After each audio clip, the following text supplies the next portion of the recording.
Henry, how are you doing? Shane Stapleton, our game here. You well? How are you doing, Shane? Flying it. 100 spectators back from Monday, 200 in venues of 5,000 and plus. What are your thoughts on that? Yeah, I just actually seen it coming through on the laptop just there. The club secretary just sent it on to me. So, no, I'm delighted with that. I think it'd be great to have him back. Even see the games up Northern Ireland the weekend and the football. It just adds a little bit more to it. You compared with the hurling match we had last weekend. I don't know if you were down at it, but it was a bit of a damn squib. So I just think having some spectators will definitely add to the whole atmosphere of it, and probably everything to do with COVID. We probably got a little bit fed up of the way it's been, so we're looking for something new, and I think it is good to have them back, definitely. And what are your thoughts on the league so far, and maybe specifically your own county, Kilkenny? Decent enough performances, beat Wexford well at the weekend. Yeah, the league itself, I think, has been okay. It's probably been in the shadow. The hurling leagues have probably been in the shadow a little bit of the football and what's taking place, which is unusual. But I think it's been building nicely for the championship, and I think that's what the hurling league was all about. My own county, Kilkenny, I think last week was a very strong performance. Kilkenny coming up against Davy Fitz teams over the last number of years have, probably been on parity and struggled in some occasions, and to have a performance like that, and a couple of things, Shane. I think they were leading. The Davy said they were leading by 14 points at half time. And to finish out the game winning. I know Wexford won the second half. There was a bit of a breeze there, but Kilkenny still won handily enough, 8 or 9 points. And obviously some of the concerns last year's performance was around, I suppose, our second half finishing out of games. So that was positive as well. I think the couple of new players coming in are getting a good opportunity. So Dara Corcoran obviously coming in. I think Richie Reid had probably one of his best games with Kilkenny in midfield, and that's an area that I think Brian is looking to cement somewhere for there. I think Adrian Mullen coming back. He didn't score much last weekend, but I think his work rate and his overall attitude and I didn't compare him. Even it's a great thing about the leagues is that you compare Adrian Mullen's performance first day out. You were probably at it against Dublin, where he would have really struggled, was taken off at half time. And now fast forward 4 weeks later, and he's really getting involved in it. And that's something that I probably knew would have been happened with the injury and the way he's come back. So I think he's been very strong. And obviously, someone like James Bergen as well coming on. I think Kilkenny things are looking up and looking fairly positive. And I think that there's an air of positivity around after that performance last week from Kilkenny. And do you think we can kind of believe what we're seeing from different teams? Like, is that Wexford? They started with probably close to their championship team. Limerick have done a nice bit of experimenting. Like, do you think we're seeing the real teams at this point? I think some of them we are. I wouldn't agree with you. Wexford, there was a couple of newer players there for Wexford. I'm not quite sure if they'll be playing the championship. The big one, obviously, was Kevin Foley. He made a big difference when he came in to the sweeping position. Diarmuid O'Keefe was definitely not suited to that role. So their sweeper system has a massive impact on their game. So Davy not going with Kevin Foley, I think, was a sign that they weren't showing the full hand. Definitely not. But I think most other teams are, because I think most other teams, bar Limerick, were probably looking to improve and looking to get a bit of consistency. And when you look at the other division, Cork definitely have done it. I think Tipperary have done it as well, and improving the whole time. Galway, we're seeing bits from them. I think the last out obviously was a step down from what they'd done against Limerick. But I think in the overall context, I think a lot of teams would be very happy where they're at. Yeah, and the conversation about Limerick, John Kiley obviously wrote back on his comments about the simulation. But I mean, my own theory is that when he was talking about diving from Galway, I suppose if we can call it that he's actually drawn a lot of attention to how they tackled, that the conversation has gone that way against Limerick. Yeah, and even seen this morning, the Examiner, I think Andrew O'Shaughnessy was talking about being refereed differently. My own opinion on this, Shane, is that I just think there's a little bit of irritation with what's taking place for Limerick. I think, and I'm just reflecting on this, like last year we had the lockdown as well, but Limerick had won the Munster League at that stage, had a very good pre-season under their belts. They took a break, and by all accounts, they took a big break during the summer and came back refreshed. But they had a strong base under them.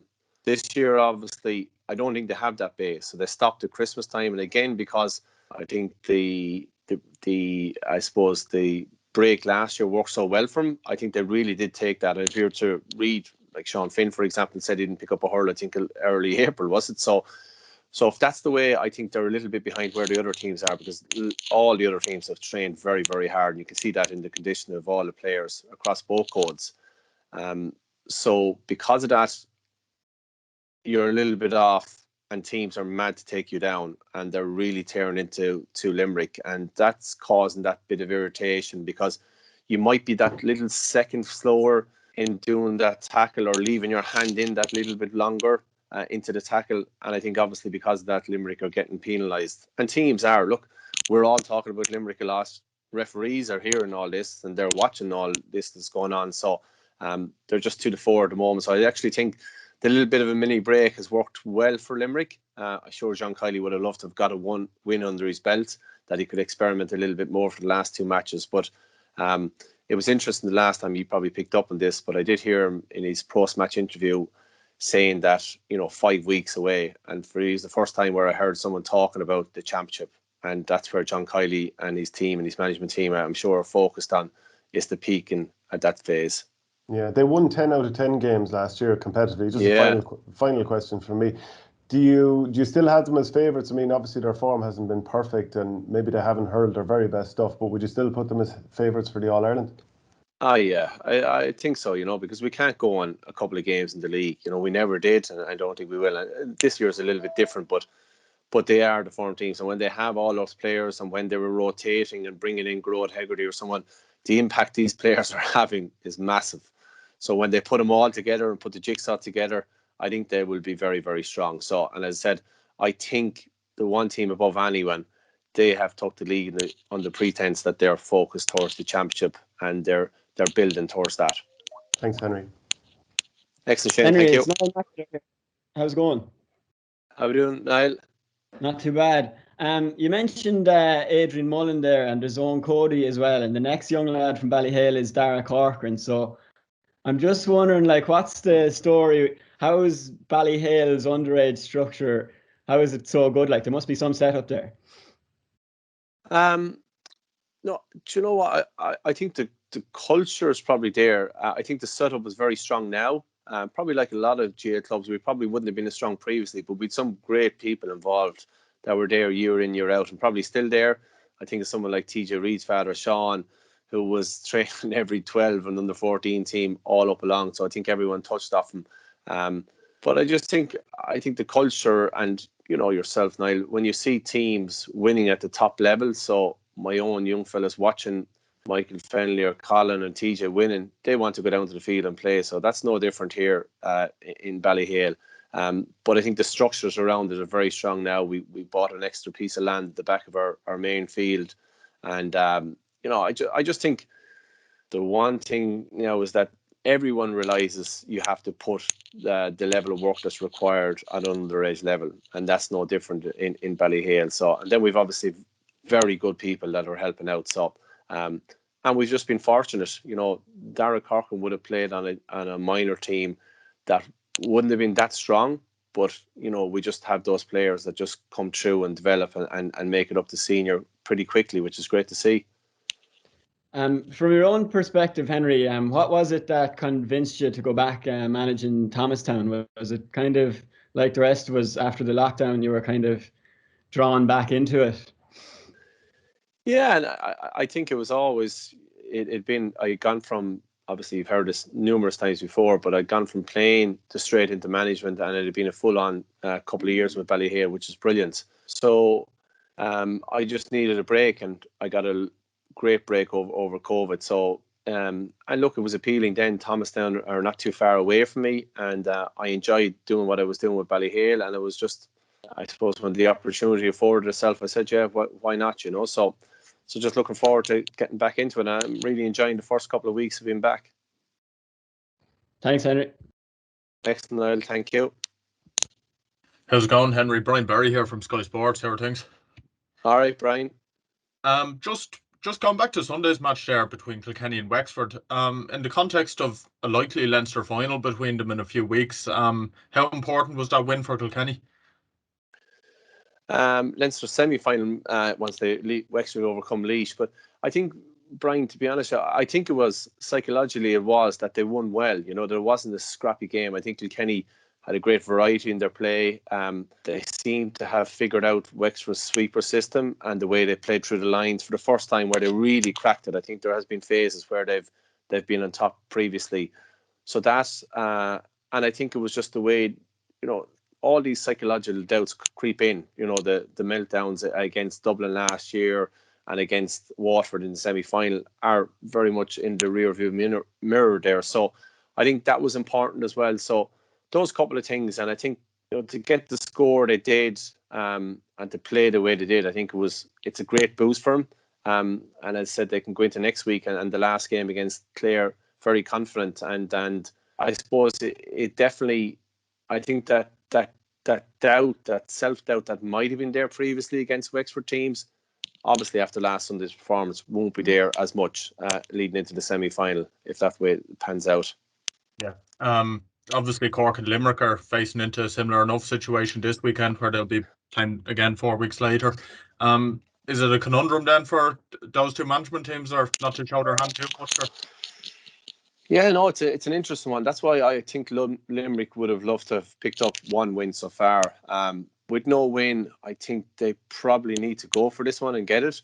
I think Cork, on the other hand, have to go for it. You know, we're all talking about Cork and the consistency and building, so it's very much, and that's why I think it's going to be a very interesting game, because otherwise we were concerned around some of these dead rubbers that might appear, but I don't think that is going to be the case. I think Limerick will be very eager to start building now, and no better place than to build against Cork. Now, you do have to think back to a couple of years ago where Limerick played Tip in the last round of the round robin in the Munster. They knew they were going to play again the Munster final, and so you wonder, will that be at play? But I don't think so, because I think Limerick are looking to strike a bit of form. And look, you heard Brian Cody talking after last week, the only way to strike form is by winning games. So I think John Kiley is very much of that approach as well, and I think they will go for it. Cheers, Henry. Thanks. Hi, Henry. Pat here. Well, how's it going? Just with this year's league, there's obviously no final or knockout stages at the end of it. Does it feel like a kind of a non-event, a kind of glorified series of challenge matches that you just have your 5 matches and then there's nothing really at stake at the end of it? None of the major counties are obviously going to be in relegation trouble either. I think from a spectator's point of view, probably seems like that. But I think from the players' point of view and the management point of view, I think they'll be happy with the format, because it's, you know, you don't have that window of 4 or 5 weeks before you're getting into championship patch. You know, you have your 2 or 3 weeks max, and that's really it. So I think then from the psychological point of view, is that the league stops. You know, there's not a big final. There's not a big, you know, we even see it in a club here at home where you have a league championship basis, and the league comes, you finish your league, off teams go to play in their championship, but the rest of them play in a league finals and shield final, and you're kind of only at the phase where, geez, I don't know if I want to win this because I want to peak for the championship. So I don't think that comes into play obviously now, and I think management will be happy. They know that this is where it finishes, and I think they can take a lot out of the league, so they can really go for it without showing their hand too much and having some silverware. So no one is going to have the silverware. Obviously, there'll be joint winners. So I think from a management point of view and players' point of view, it is positive. Obviously, from a spectators, we'd love to see a final, and you'd love to see a big team coming through that's probably not used to silverware. But hurling is a bit different in the sense that, Pat, you know yourself, the strong counties are the ones, and they want to win the All-Ireland Championship. You know, the league probably not as much on for their radar. Okay, and just there's a lot of talk about the quality of hurling as the quality of spectacle of that hurling is serving up at the moment, and you know, seems to be less goal mouth action. You know, lots of points from frees. You see TJ Reid hitting 118, Donald Burke hitting similar scores, and Jason Ford and people like that. Do you feel that even in the short time since you've retired, that the entertainment value from hurling has dipped noticeably? No, I think the big thing here is that there's two things for me, Pat, is that the reduction in goal scoring. I don't have the stats here in front of me, but there's no doubt we can see that happening. And obviously, the other thing then is the retention of possession and, the playing through the line. So that physical contact of the one-to-one battles is gone out of it a little bit. I think the entertainment value of not having spectators there last year didn't help and hasn't helped so far this year. I think that will improve.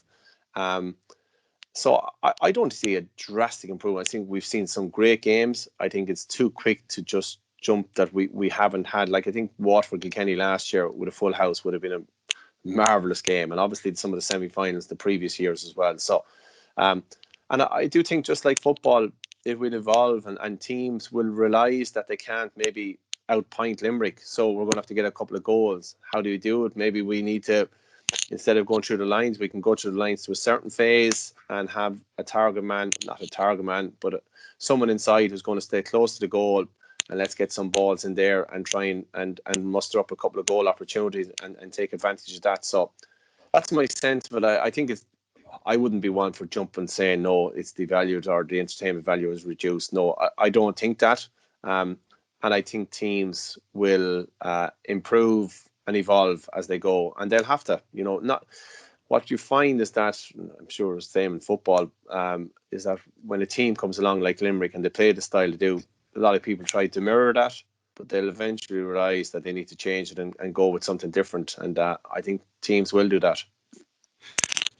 Well, so you wouldn't propose any changes to the game in terms of the laws or even the composition of the slitter, maybe changing it to make so it doesn't travel so far? The slitter one is one I would like to keep an eye on this summer, Pat, to be honest. I wouldn't be dressed enough to say do it now, but I do think a free taker coming back, and I've done this myself, so I'm a bit of a hypocrite, but like a free taker coming back, 100, 110 yards, strike a ball over the bar, it's probably taking a little bit of that entertainment value out of it. So it's one I would keep an eye on, whether it's the slitter, the composition of the slitter, whether it's something drastic like, not letting you score from a certain range from frees, something to that effect that speeds up the game. Because obviously if a free taker coming out from the full forward like a Jason Ford, it's going to slow down the whole setup of the game, and obviously he's a routine to get through. So, but look, I think that's one to keep an eye on, because definitely with the consistency, and I've seen Paul Rouse talk about this, the consistency of the equipment, the hurls, the condition of the players, the balls, the consistency of the balls. That was the big thing for me, is that when I was playing, like, you could end up with a wet, heavy slitter out of someone's bag, but now like every ball is just on the money. So I think that's something that we probably will need to keep an eye on, Pat. Just last thing for me, would you have found that when you started playing at Senior Inter-County in 1999, that the composition of your average slitter was noticeably different, markedly different to when you would have finished up 15 years, that you were hitting a very different ball at the end of your career than you were at the start? Oh yeah, look, I think, if we probably took a picture of the balls, like, the rims used to be so much heavier. You could have a wet ball that might have been used in training on a Thursday night that has, the cover of it might be after, swelling a little bit, and those balls could end up in your thing. So you've often seen it years ago where we were throwing out balls trying to get a new ball in and stuff like that. That doesn't happen now, because, as I said, that the consistency is so strong. So and the balls themselves, and again, I don't have enough detail on this, Pat, but I do know there's so many people making these balls now, and there's a lot of them coming in from overseas, and that again, it goes back to what is the consistency of it, and should we just have a couple of people that are the official balls, and that's basically it. Okay, thanks very much. Thanks, Pat. Hi, Henry. It's Gordon Manning here. How are you? How are we doing, Gordon? Good, thanks. Henry, just on the... I'll tell you a good one there, Gordon, actually. Sorry, I'm training Thomastown, obviously, so I'm trying to get to know some of the lads' names inside, but there's a chap by the name of Owen Manning, and I was inside in training. I was talking to him there last week, and what did I start calling him? I started calling him Gordon Manning. So there you go. He was looking at me. He was like, I was on about Gordon, you did this, and he was looking at me. I said, yes. So there you go. The poor lad didn't deserve that. Henry, look, just on the Clare-Wexford COVID kind of debate, you mentioned on the League Sunday show that you thought the GA really should kind of clarify this issue because it could have repercussions going forward. We're over a week on now, and I suppose you're a coach going into a season with Thomastown. Are you any clearer on that, or would you still feel there's issues that need to be kind of addressed?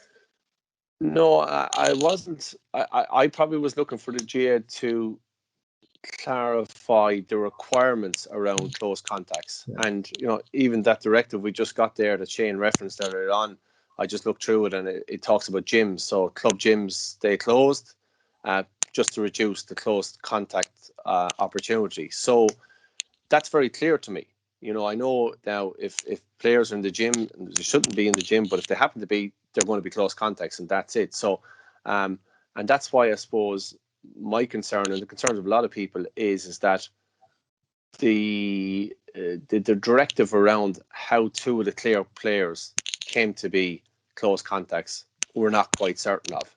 And I know they can't, with privacy, and I know it's HSC, but I think we could get some directive from Croke Park to say, well, this is the reason why it happened. And if it's so case that, look, they were playing, they were in a tussle, there was a video footage to show they were in a smuzzle, so be it. I think people will be clear on that. But I suppose people are not clear, and there is concerns around the impact that could have and the precedent that is set.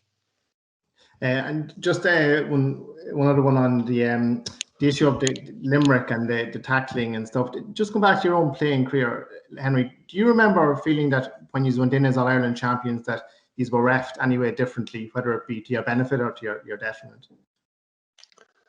No, I don't. I do remember the media attention around it, Gordon. So that probably felt a little bit like, oh, everyone's watching us here, and again, back to the irritation part. At the start, that's probably the way you felt. Jesus, they're out to get us. But then you quickly realise, look, people are just talking about you because you're high profile, you're winning the competition, so you're up at the top.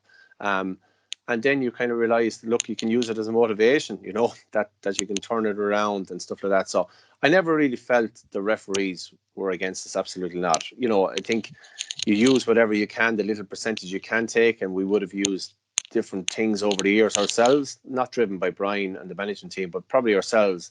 So that was really the effect of it. But I never really felt refs were, to be fair, I think when you get to that level, you do understand, and we've heard a few of them talking in the media and stuff like that, they want to go out and do the best themselves as well. So I don't think there's any hidden agendas.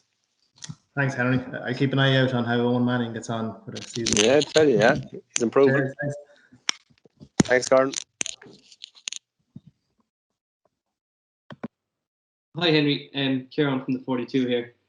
Just to go back to Kilkenny for a second. TJ obviously got the headlines again last week, but just wondering, is there anyone in the squad there who has caught your eye, who's maybe flying under the radar a bit and isn't getting as much attention, who's impressed you?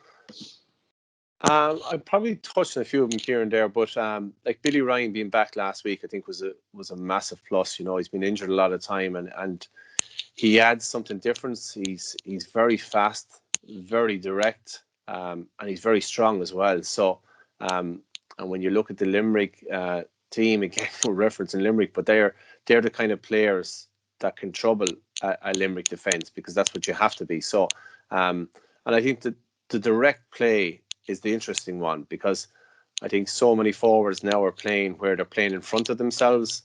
Well, Billy is one of those players, and there's not many of them around. And I know myself, I was probably more playing in front of my style player.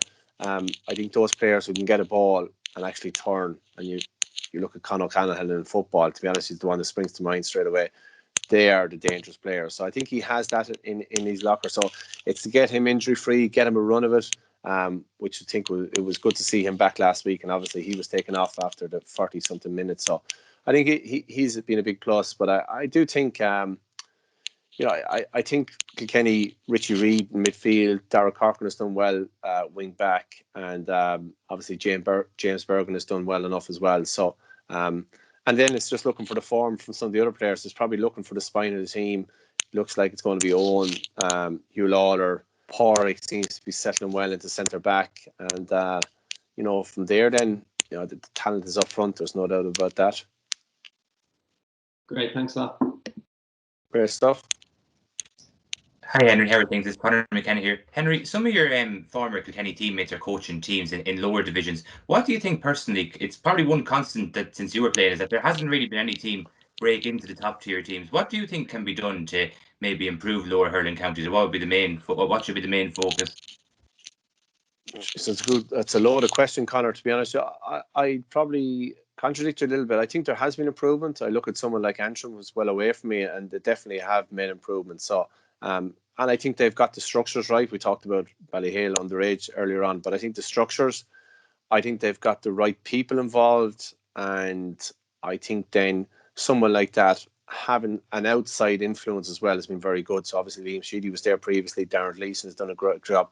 And I think the thing with Darren is that he's very well able to mix it. He's obviously coming himself with his own couple of people, but as well as that, he's a great blend of the Antrim people, the Antrim hurling folk that know the ins and outs of it. So I think all that's there. And I know then the supporters club, the business forum is behind them. So I know from being up there, the massive work that's going on around all the different clubs. So I think that's going very well. So I do think that, I think Laois obviously have made improvements, and it's difficult for them at the moment. But, you know, you just hear all the soundings of the work that's going in. And, you know, I heard Michael Duggan talking recently about Offaly and what they've done with Shane Lowry on board, and obviously the way they're going in both the hurling and the football. So I think a lot of teams are doing a lot of work, which is great to see. And hopefully, but look, at the end of the day, hurling is such a skillful game. And it needs to be from a very young age. You know, you talked about the Valleyhill players coming through.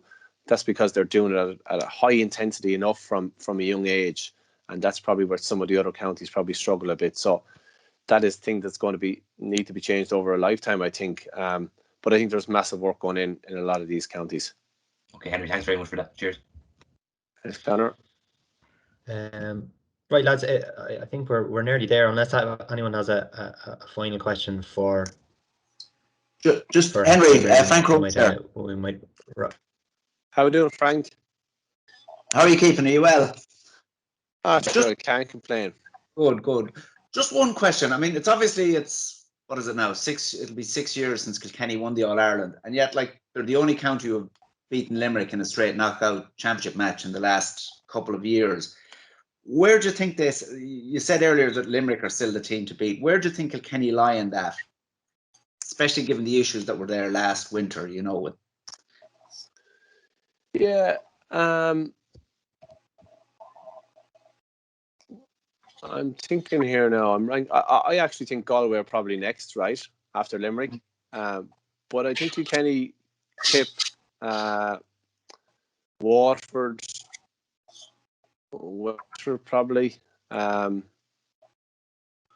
I think Kilkenny would be just slightly below Galway, to be honest. I would rank Galway next, but I think Kilkenny are very much there.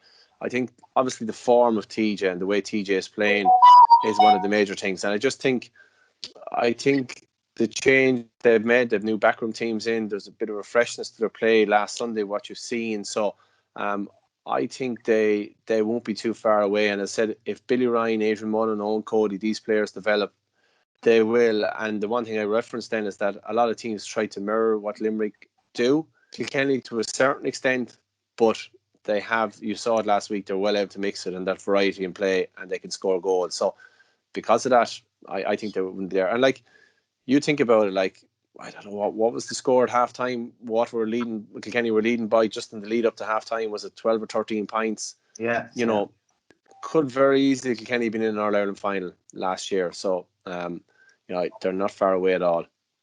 We're hoping that anyway, Frank. But no, I actually think, I think last week's performance definitely would give it a lot of confidence playing against a system like that they'd probably struggled with previously.